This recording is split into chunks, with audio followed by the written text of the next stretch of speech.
So how do we network when we get to a meeting then? Well, one of the first things we want to make sure we do is not get so caught up in being known as getting to know other people.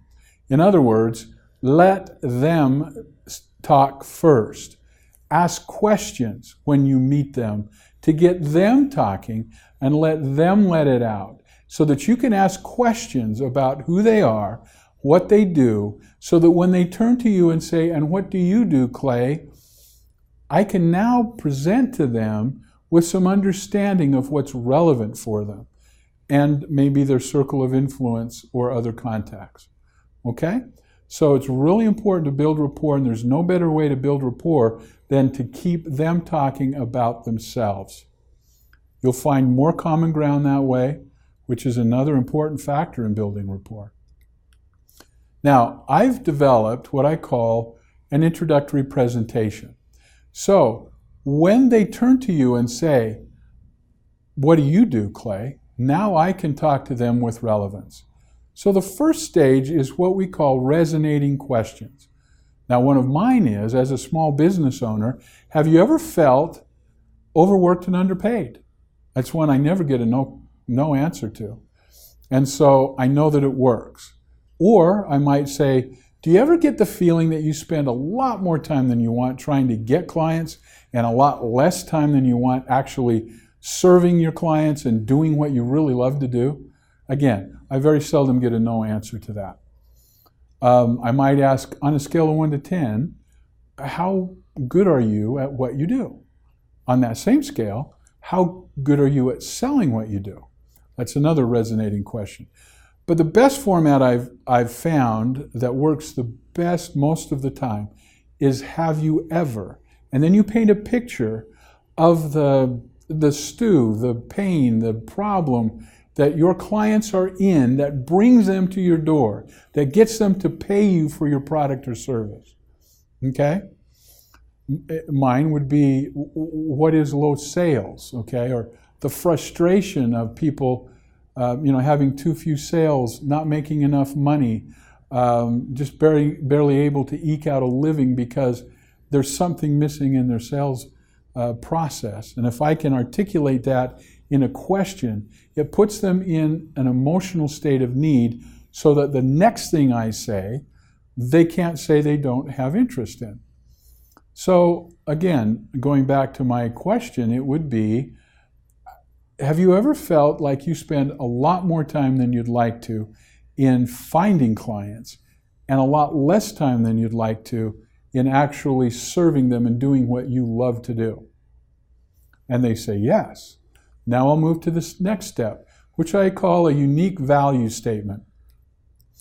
And I have found the best form to work with this is I work with, and we describe the people that we work with, and we describe them in a manner that puts the person we're talking to, if at all possible, in that same category. I work with small business owners, okay, who do not come from a sales or sales management background. So that's how I define who I work with.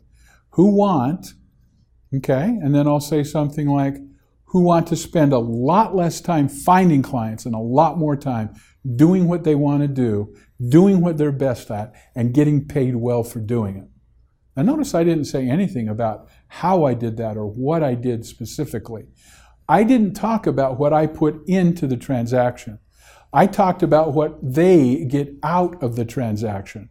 That's what interests them. Now, the next step is even more powerful, and we kind of double down on our unique value statement by going into our bold claim of results. And the bold claim of results is basically, what was your greatest accomplishment? What's been your greatest success professionally? More particularly, what is your greatest client success story? Look at that client that's probably got more out of dealing with you than anybody else, and bring them up either anecdotally, or if you can group them together in a statistical analysis, that's good too. So statistical or anecdotal, bring forth a bold claim of results. Okay, basically, my clients after 13 weeks are usually getting twice the clients in half the time than they were before they engaged me. That really gets them excited. And so at this point, the little voice in their head is saying, I'm interested in this, or I know somebody who's interested in this. Okay? Then I back away and I say, I'm not sure though that what I do would even work for you. I need to know, I don't know enough about your business. Would it make sense for us to sit down and maybe 15 to 30 minutes, we could determine whether or not it even makes sense for us to talk about this further. We may be able to achieve those kind of results for you, I don't know. But would it be worth our time to find out? And it's very easy to set appointment after appointment after appointment. That should be your goal in going to networking meetings, is to meet, greet, get to know, do an introductory presentation, and get appointments, either for a sales situation or a one-to-one. Either one are very valuable. Okay? Now, let's talk about that though. Even though you go to networking events, you may be targeting people, and your prime clients may be the people that never come to a networking event. You see, in any chamber of commerce, only a small percentage, maybe 10 to 15% of members, regularly attend the events. The big fish swim deep and never, hardly ever attend events. They may come to the annual gala, they may come to the golf tournament, but other than that, they're not there. So how do you approach them? Well, whether you meet them at a chamber event, at a networking event, or why not just call? For example, you do have something in common.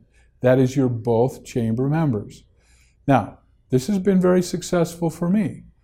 I call and I just say, John, I understand that you're also a member of the Chamber of Commerce here.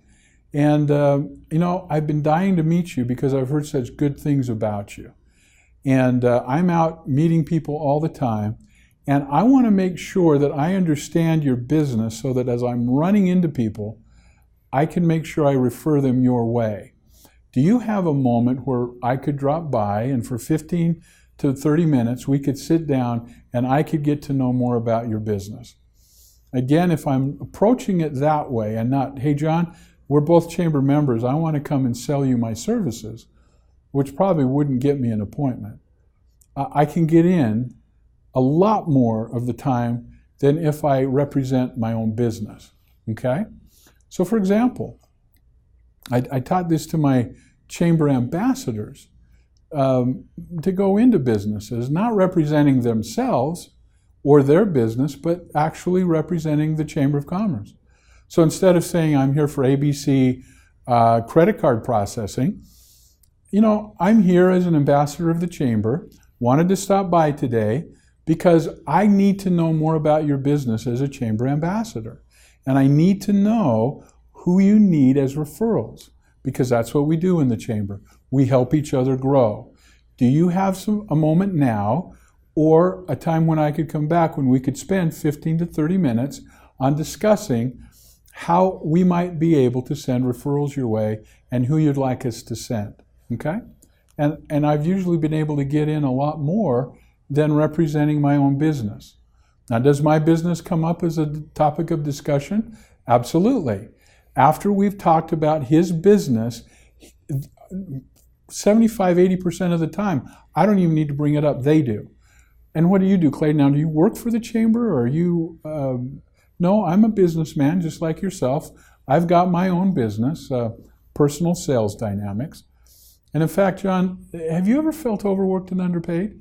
And bam, I'm into my introductory presentation and set up another appointment to come back maybe. Or if he's got time right then, we can talk about him giving me some referrals.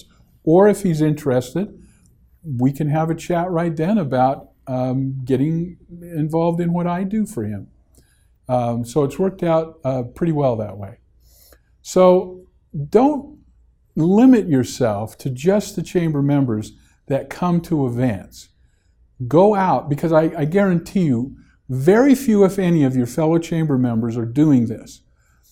Most of the people that you approach this way will probably not have had any other chamber members approach them. I don't know why. It just makes sense. It's something I've always done. So try it. See if you like it. Okay? Once you get into the one-to-one, then sit down with them. Okay? Get to know them as a person first. Okay? Get to know their personal goals. One of the questions I really like to ask in a one-to-one is, John, what's your moonshot? Now, maybe some younger people may not have been alive when we landed on the moon, and I was, 12 years old, 11 years old at the time. That shaped my life to a great extent. The amazing feat, because I was young enough to kind of still remember John F. Kennedy challenging us to do that by the end of the decade, and then we did it. And they didn't know how to do it before they left, but they figured it out. Do they know their moonshot? What is their ultimate goal? And it really helps me understand a lot about them and the needs they have, that they can't fill themselves, that they may need help with. Okay? So get to know them as a person, their family, their pets. Just talk a little bit about themselves personally and get to know each other on a personal basis. It really makes a big difference. And then get to know their business and get them to know your business. Come prepared to give them some referrals if you can. And don't be afraid to ask for referrals in the one-to-one, particularly after you've given them some. Not that there's a necessary quid pro quo or that you gave them referrals only to get referrals, but it usually happens if you're prepared to give them some referrals and then ask for referrals from them. I remember I managed one sales guy who went to networking events, and he wasn't very successful in getting referrals, and I asked him if he'd ever asked for referrals. And he said, no, I don't want to have to ask for referrals. I just think they ought to give them to me. Kind of a curious attitude for a salesperson. So ask and you shall receive. Give and ask, and you will be returned even more so. Okay? So 2 things you need to know to really penetrate and form these complementary relationships through your Chamber of Commerce. Number 1, you need to know about yourself. What do you need and what do you offer? And about the people that you're talking to and working with, what do they offer and what do they need? Because that allows us to complement each other and help each other with what we need to both of our benefit. It's really quite astounding, the relationships that you can form within a Chamber of Commerce that will last you your lifetime. Now, about 3 years ago, I had open heart surgery. I know I look healthy, but I had a problem with my aortic valve. Since childhood, congenitally, it never fully opened, and now it was calcifying, and they needed to replace it. I can remember coming out of open heart surgery, and if anybody's had open heart surgery, oh, please take care of your heart. You do not want to go through this. It's like getting hit by a train and dragged down the tracks for miles. You don't feel alive after the surgery, and it takes months to recover. But I can remember coming out of my stupor, if you will, after anesthesia, as soon as guests or visitors could be introduced. And who were some of the first people to come see me? Members of the Chamber of Commerce that I had been over. And I had not been involved at all because I had got a job that required me to travel all the time, doing seminars throughout the United States and Canada. I just wasn't available to be involved in the Chamber for all those years. But here are these people, 10 years after, who were there for me. 3 of them having had open heart surgery and were giving me advice and counsel on how to get through this. And I knew then I needed to get back involved. My traveling days were interrupted at that point. I was ready to come off the road. and have been loving my involvement in 4 chambers of commerce now for several years. So I highly recommend getting involved and owning your chamber in your category. It's all about relationships and the relationships that you can form through a chamber of commerce. You always want to make sure that they're based on trust and understanding. Okay? Be there to help people first. It will come back to you in spades. Worry about them and their success, and you will also have them worry about you and your success. And it will be a very, very fulfilling collaborative effort, a team effort to help each other succeed. So if you understand that no one person, particularly in a small business, can operate every area of their business at 100%. You need other people to do things for you, and other people need you to do things for them. And the more we network and put together that puzzle, the more we perfect everyone in our network. So, how do you succeed in the chamber? Make it all about them, the other members. Work with them to help them succeed, and you'll be more likely to be helped to succeed. Attend events. Exposure is everything. Meet, mix, mingle. Use chamber channel promotion. Make sure that you sponsor a web page, or that you're getting out in their email, or that you're promoting events that you might have through their contact channels. Make sure that you're having one-to-one contact and follow-up from the connections you make at the networking opportunities. Give referrals. Give referrals freely. Give referrals effusively. Now be careful that you give good referrals, that you do your due diligence on those people that you're referring to other people. Make sure they're good at what they do. You don't want to diminish your value as a referral source by giving referrals that don't work out, or that don't provide the service, or that do it badly. That will hurt your stock. So be very careful and vet the people that you give out as referrals. Give, serve, share, help, mentor. The more you give into a chamber of commerce, the more you'll get out of it. And I just want to make sure that you know I recommend this as one of the best opportunities, particularly if you've got a business that is focused on a particular geography. There sometimes is no better way than a chamber of commerce to really promote your business and get the connections you're looking for within your community to be able to expand your business. Good luck, and remember, exposure is everything.